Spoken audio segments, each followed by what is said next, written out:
My dear brothers and sisters, I stand before you today to share something that moved my heart in a way I had not expected. It was not a political event, not a military achievement, not an economic breakthrough, but a moment of innocence so pure that it reminded me why I speak, why I stand, and why I continue this journey with you. I was addressing a gathering, much like this one. The room was filled with faces, some eager, some tired, some curious, some skeptical. The lights were bright, the microphones buzzed, the cameras clicked, everything that comes with public life was present. And yet, in the middle of all that noise, all that formality, something extraordinary happened. A little girl, perhaps no more than 8 years old, rose from her seat. Her frame was small. Her hands trembled as she clutched a worn-out notebook. But her eyes held no fear, no hatred, no calculation. They carried only innocence and truth. She looked at me directly, without hesitation, and in the gentlest of voices asked a question so profound that it silenced the room. She said, "Who is Jesus to you?" At that moment, brothers and sisters, the entire world seemed to pause. Time itself slowed as if her words had stolen the air from the hall. The hum of microphones vanished. The restless shuffling of papers stopped. Even the endless clicking of cameras seemed to freeze in disbelief. The whispers that usually hover around the leader like shadows disappeared. For a moment, it felt as though the earth itself had stopped spinning, holding its breath for this single question. I looked at her, so tiny, so fragile, yet holding within her eyes the strength of 1,000 storms. Her knuckles turned white as she gripped her notebook, trembling with nervousness, yet her voice was steady, fearless, pure. In that moment, I did not see just a child. I saw hope. I saw the reason why people resist oppression. I saw the very reason leadership must exist. Not for glory, not for riches, but for children like her. For what is leadership, if not for the next generation? What is freedom, if not for young souls to grow without fear, without lies, without chains? That question was not just a question, it was a mirror. It stripped me bare of titles, uniforms, medals, and the weight of a nation's expectations. It asked, "Who are you when the lights go out? Who are you when no one is watching?" That small voice did not merely reach my ears. It pierced my soul. It shook the very foundations of my heart. And in that silence, I heard nothing but the echo of her words, ringing like a bell deep within me. Who is Jesus to you? Brothers and sisters, do you understand the weight of that question?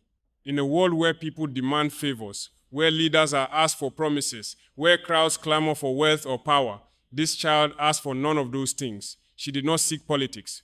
She did not inquire about war. She wanted something far deeper. She asked about the essence of my soul. She asked about love, about faith, about eternity. And for the first time in a long time, I felt small. Not weak, but humbled, standing before the raw force of truth. So who is Jesus to me? That question is not one answered with intellect or politics. It is answered by the heart, by the scars we carry, by the moments when the world grows dark and yet a faint light remains. I have walked through places where villages once thrived, only to find them reduced to ashes. I have heard children cry where laughter should have filled the air. I have seen mothers digging graves for sons who never had the chance to become men. I have seen rivers of blood not from nature's fury but from human greed.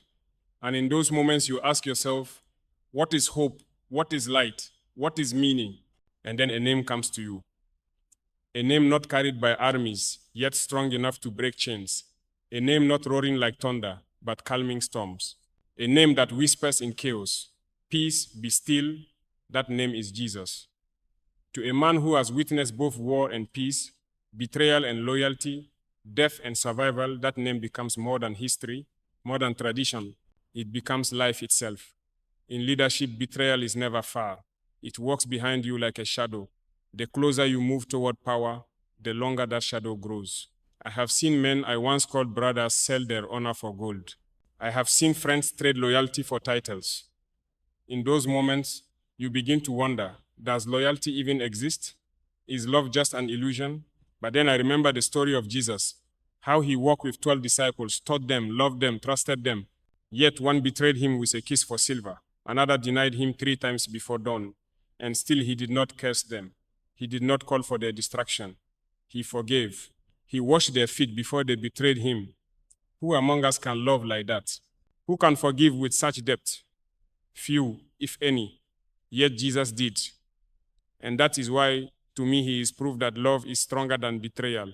Mercy is stronger than judgment. And even when human beings fail, the divine does not. I have also stood at the edge of death. I have held the hands of men as their final breaths left their bodies. I have buried soldiers who believed they were fighting for a brighter tomorrow. I have stood before fresh graves where the earth itself still seemed to bleed. Each time, death whispered its cruel lie. This is the end, but that is not the end. Because centuries ago, a man named Jesus shattered that lie. He stood before a tomb and called, "Come forth." He himself tasted death, and yet death could not hold him. Brothers and sisters, that is not just a story, it is a promise. A promise that the grave is not the end of the road, but the beginning of eternity. And what does that mean for us, for a continent like Africa? A land so rich in soil, in spirit, in culture, yet chained and exploited until it was made poor. A land of kings and queens turned into a land of struggle. What is Jesus to Africa? He is dignity when dignity is stripped away. He is freedom when chains are placed upon us. He is hope when the world calls us hopeless. Why? Because he was not born in a palace. He was not wrapped in gold, but in rags. He did not dine with the powerful. He walked with fishermen, with the poor, with the forgotten. That tells us something profound. Our worth is not measured by crowns or thrones or wealth. It is measured by love. It tells us that the last can become first, that the forgotten can be chosen, that the oppressed can rise. Look around the world today. Nations fight not for peace, but for profit. Corporations feed on hunger. Forests are destroyed for wealth. Rivers poisoned for gain. Human lives are traded like mere commodities. The world bows to money as though it were a god. And yet, centuries ago, Jesus asked, "What does it profit a man to gain the whole world and lose his soul?"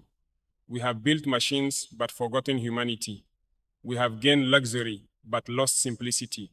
We have crafted weapons but sacrificed peace. In this desert of greed, he is the oasis. His words, "Blessed are the merciful, blessed are the peacemakers," cut through the noise like a sword of truth. And in a humanity desperate for hope, he is not only hope, he is the source of hope. Because hope built on systems will collapse. Hope built on men will fail. But hope rooted in love, in truth, in sacrifice, that hope never dies. That is why tyrants have fallen, empires have crumbled, ideologies have burned to ash. Yet his name continues, alive, spoken across generations. Why? Because his kingdom was not built on fear, but on love, and love cannot be killed. So when I am asked, who is Jesus to me? I answer this. He is the question that humbles me. He is the answer that strengthens me. He is the compass that keeps me from losing myself in the wilderness of power. He is the whisper that reminds me, what does it profit a man to gain the world and lose his soul? He is the mirror that reveals greatness not in ruling over others, but in serving them.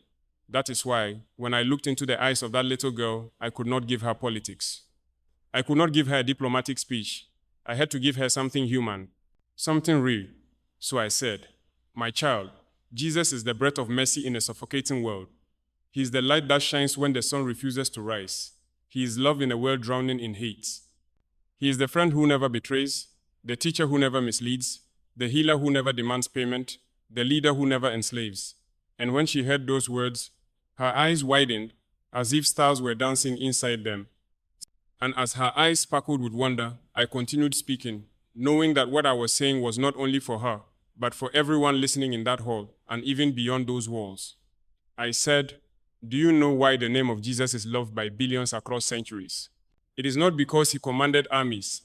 It is not because he built palaces or ruled from golden thrones. Number, Jesus never wore a crown of gold. He wore a crown of thorns. He never rode in silver chariots. He walked barefoot on dusty roads. He never conquered nations with weapons. He conquered hearts with kindness. He did not come to take, he came to give. He gave love, forgiveness, hope, and new life." As those words left my mouth, the entire room fell into a silence so deep it was almost sacred. I could feel the weight of his name resting on every soul present. Faces that had been restless softened. Hands that had been busy taking notes grew still. Eyes that had been distracted suddenly locked in, filled with questions, filled with longing. I looked again at that little girl and told her, "My daughter, in this world, power is measured by how many bow down before you. But the power of Jesus was measured by how many he lifted up. Kings of this world sit on thrones so high that no one can touch them. But Jesus walked among the poor. He touched the untouchable. He healed the broken. Tell me, what leader do you know who washed the feet of his followers?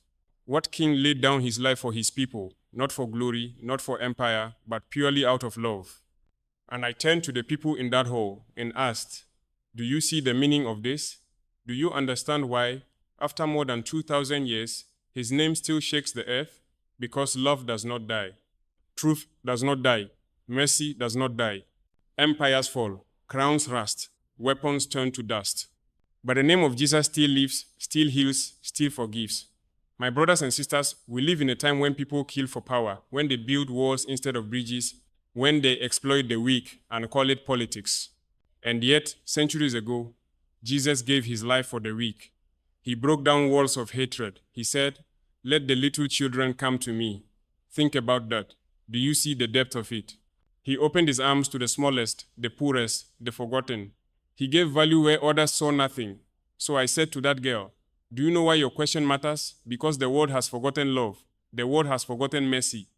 But Jesus is the reminder. He is the voice that whispers to our hearts when we are lost. He is the one who says, forgive them, for they do not know what they are doing.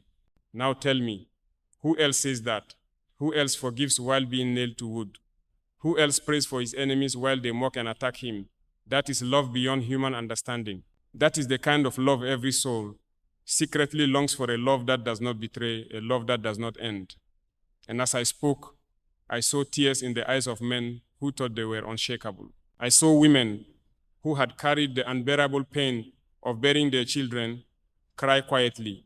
They did not cry because of me. They cried because their souls recognized that eternal truth, that humanity longs for a love that does not fail. So I continued. If the world truly lived according to what Jesus taught, would we still see hunger? Would we still see war? Would we still see oppression? Number. Because he never taught hatred. He never taught greed. He never taught division. He taught love your neighbor as yourself. Blessed are the peacemakers. If leaders truly lived by that, nations would not burn. If corporations truly lived by that, children would not starve while vaults overflow with riches. If every human truly lived by that, the earth itself would be a paradise. I turned back to her and said, remember this, Jesus is not just a story. He is not a holiday. He is not a painting on a wall. He is life. He is truth. And truth does not grow old. Truth does not die. And then I asked her gently, do you know why I fight? Do you know why I stand against those who exploit my people? It is because I learned from men like Jesus. I learned that silence in the face of injustice is betrayal. I learned that life without love is nothing more than death disguised. I learned that the greatest power is not in weapons, but in hearts that refuse to hate. Her lips trembled as if she wanted to respond, but the words would not come. So I bent down, took her hand, and whispered, never let this world make you forget Jesus, not because of ritual, not because of tradition, but because of his love, his truth, his light. And when that moment ended, I realized something. That child's question was not meant for me alone. It was meant for all of us. Who is Jesus to you? Is he just a name written in a book, or is he the compass guiding your soul? Is he only a memory, or is he alive in your actions? Because if he is only a story, then the world will keep bleeding. But if he is a guide, then there is hope. So I turned to everyone and said, do not speak of Jesus if you cannot live like him. Do not praise his name while hating your neighbor. Do not build temples and forget the poor. Do not shout, Lord, Lord, while oppressing the weak. If you love him, then leave him. Because his message was never complicated. It was simple. Love God, love people. Everything else is noise. Brothers and sisters, that is the truth. And that is why, when that little girl asked me about Jesus, I could not give her politics. I could not give her rehearsed words. I had to give her my heart. Because Jesus is not theory. He is not a debate. He is life. And then I told them, love is not weakness. Love is the only power that never falls. Thrones will fall. Empires will fall. Wealth will vanish. Names will fade. But love endures. And because Jesus is love, he endures. One day, every throne will be empty. The golden chairs of kings will gather dust. The mighty offices of presidents will be abandoned. The palaces for which men kill will one day become ruins for tourists. The crowns that glitter today will tomorrow rust away. Thrones do not last forever. No matter how high you sit today, tomorrow the ground will claim you. And not only thrones, entire empires collapse. The empires of history, the Romans, the Persians, the great dynasties once, so mighty, so feared, so untouchable, now reduced to broken statues, forgotten languages, and pages in history books. And the empires of today, the nations that believe they own the world, the corporations that believe they can buy everything, they too will fall. Their wealth will rot. Their buildings will crumble. Their names will fade, because time erases every name, every monument, every throne except one, the name of Jesus. That name does not belong to time. It does not bow to history. It does not rust or fade. It is not carved into stone, but into the souls of billions. That is why it continues to echo through eternity. Why? Because Jesus was not a ruler who led by fear. He was not a conqueror who enslaved nations. He was a servant who washed the feet of his followers. He was a shepherd who left the 99 to search for the one lost. And because of that, his name carries a power that no empire can silence, no weapon can destroy, and no time can erase. Crowns break, thrones fall, empires collapse, but love never breaks. Love is eternal, and Jesus is love, pure, unconditional, uncorrupted. A love that does not ask, what can you give me, but asks, what can I give you? A love that does not demand thrones, but sacrifices itself. A love that forgives even while bleeding. Do you understand how deep that is? The world builds monuments of stone, but they crack. It writes laws, but they change. It raises nations, but they collapse. Yet the simple words of Jesus, love one another, have outlived every kingdom, every dynasty, every empire, and they will outlive the ones still standing today. So I say to you, do not chase crowns. Do not worship empires. Do not sell your soul for a name written in the sand. Because the wind will blow it away, the sea will wash it, the earth will swallow it. Build your life on love, because love is eternal. And when you do, you will find Jesus, because Jesus and love are one. Brothers and sisters, think carefully about what this means. One day, the voices of kings will fade. The boasts of tyrants will vanish. The slogans of politicians will be forgotten. The monuments they built will crumble. The anthems they wrote will fall silent. Yet one voice will continue to echo through the hearts of humanity. Come to me, all you who are weary and burdened, and I will give you rest. That voice cannot be silenced. That promise cannot be erased.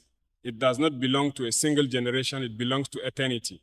And that is why we stand, that is why we fight, not because we hunger for power, not because we desire crowns, but because we believe in love. And real love, true love, never loses. It cannot die, it cannot be broken. Crowns break, empires collapse, names fade, but love remains. And because Jesus is love, his truth remains. This is why I tell you, let us live like that. Let us build families like that. Let us raise our children like that. Let us stand for justice like that. Because if the world truly understood what Jesus embodied, then wars would cease, hatred would wither, and humanity would finally breathe in peace. I turned again to the people gathered and told them, look around you. Humanity has been chasing wealth, chasing crowns, chasing power. And yet what has it brought us? More division, more distraction, more despair. But if we chase love through love, the love that Jesus lived, then we will find what we have been searching for all along. For love is not weakness, love is strength, love is not defeat, love is victory, love does not fall, love endures. And so I say to you, do not measure greatness by titles or by wealth. Do not measure it by who bows before you. Measure it by who you lift up. Measure it by how much love you bring into a world drowning in hate. Because in the end, every throne will fall, every empire will crumble, but love will remain standing. That is why I fight. That is why I speak. That is why I refuse to be silent. Because silence in the face of injustice is betrayal. And love without courage is only a word. I remember telling them, Jesus showed us that the greatest among you is not the one who rules, but the one who serves. The strongest among you is not the one who conquers, but the one who forgives. The richest among you is not the one who owns treasures, but the one who gives everything for others. And I looked back at that little girl, still sitting there, her notebook pressed tightly against her chest. And I told her, never forget this truth is not written in books alone. Truth is written in how you live, in how you love, in how you treat the people around you. Because truth without action is only noise. Faith without love is only words. Power without justice is only tyranny. My brothers and sisters, hear me when I say this. Do not speak of love if you cannot forgive. Do not speak of truth if you cannot live honestly. Do not speak of peace if you are not willing to build it. For the message of Jesus is not a slogan to be repeated, it is a life to be lived. And this is why, when that little girl asked me, "Who is Jesus to you?" I could not give her theory. I could not give her politics. I had to give her my heart. I told her, to me, Jesus is the bread that gives life when the world suffocates. He is the light that shines even when the sun refuses to rise. He is the hand that lifts when the world tries to push you down. He is the voice that calls you by name when everyone else has forgotten you. He is love in a world drowning in hate. And I saw her eyes widen as if the stars themselves were dancing within them. My brothers and sisters, let me tell you this. Humanity does not need more weapons. Humanity does not need more thrones. Humanity does not need more greed. What humanity needs is love, the kind of love that heals, forgives, and unites.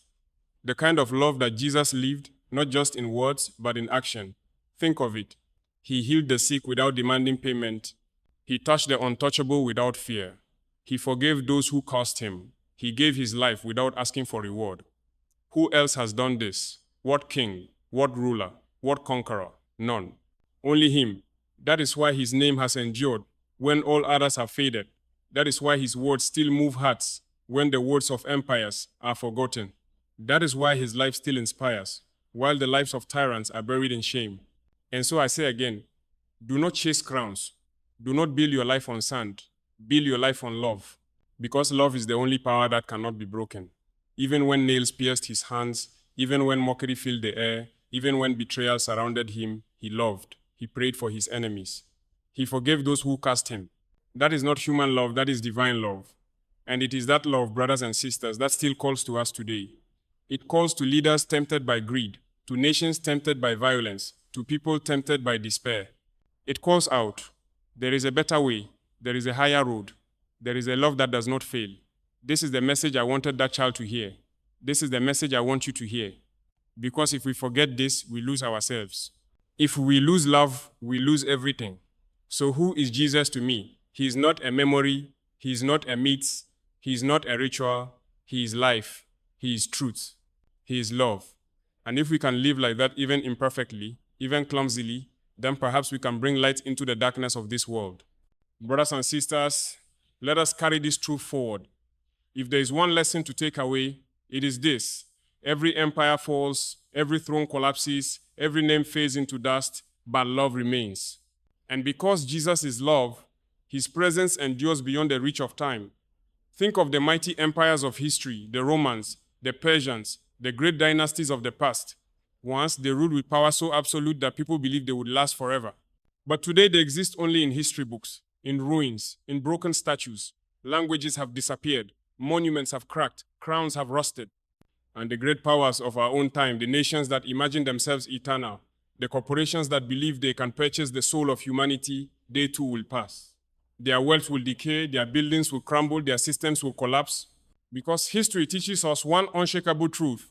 Time erases everything built on fear, greed, or pride, except one name, the name of Jesus. That name is not written in stone that can break. It is not carved in monuments that can fall. It is written in the hearts of billions. It is inscribed not by human hands, but by love itself. That is why it still lives. That is why it still heals. That is why it still inspires. Because Jesus was not a ruler who crushed nations. He was not a tyrant who demanded crowns.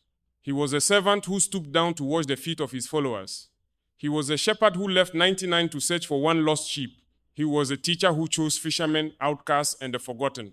And it is precisely because of that humility, that love, that sacrifice, that his name carries a power no empire can silence, no weapon can destroy, no time can erase. Crowns fall when heads fall. Thrones break when rulers die. But love, true love, never breaks. And Jesus is that love. It is a love pure and uncorrupted. A love that does not demand, what will you give me? but asks, "What can I give to you?" A love that does not climb onto thrones but climbs onto a cross. A love that forgives even while bleeding. Do you understand how deep that is? The world builds monuments of stone, but they crack with age. The world writes laws, but they change with time. Nations rise and fall like waves on the sea.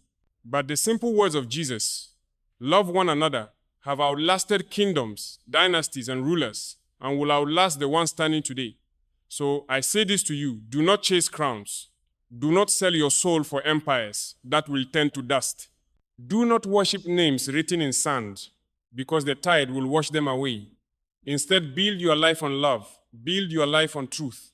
Build your life on the foundation that never fails. Because when you build your life on love, you will discover Jesus.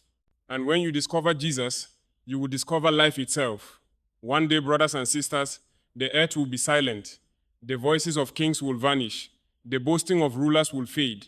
The slogans of politicians will be forgotten. The monuments will crumble. The statues will fall. The palaces will turn to ruins. But one voice will remain, echoing through eternity. "Come to me, all you who are weary and burdened, and I will give you rest." That voice will never die. That promise will never end. That invitation will never be silenced. And that, my brothers and sisters, is why we stand for justice. Not because we crave power, not because we hunger for crowns, but because we believe in love. And love, real love, cannot be defeated. It cannot be destroyed. It cannot be erased. Crowns break, empires break, names break, but love does not. And Jesus is love. So let us live like that. Let us fight for justice like that. Let us raise our children like that. Let us lead our communities like that. Because if humanity ever truly understands what Jesus stood for, then hatred will vanish, wars will cease, and peace will finally take root. If the world understood his message, no child would go hungry, no neighbor would be abandoned, no enemy would remain unforgiven, because love transforms everything it touches. So I say this to you one last time: do not let the world steal love from your heart. Do not let greed silence compassion. Do not let fear destroy mercy. Remember always the question of that little girl: who is Jesus to you? It is not just my question. It is your question. It is humanity's question. And the answer cannot be given only in words. It must be given in life, in action, in love. So when the lights go out and no one is watching, who is Jesus to you? When power fades and titles disappear, who is Jesus to you? When your journey ends and you stand before eternity, who is Jesus to you? For me, he is life, he is truth, he is love. And for you, may he be the same.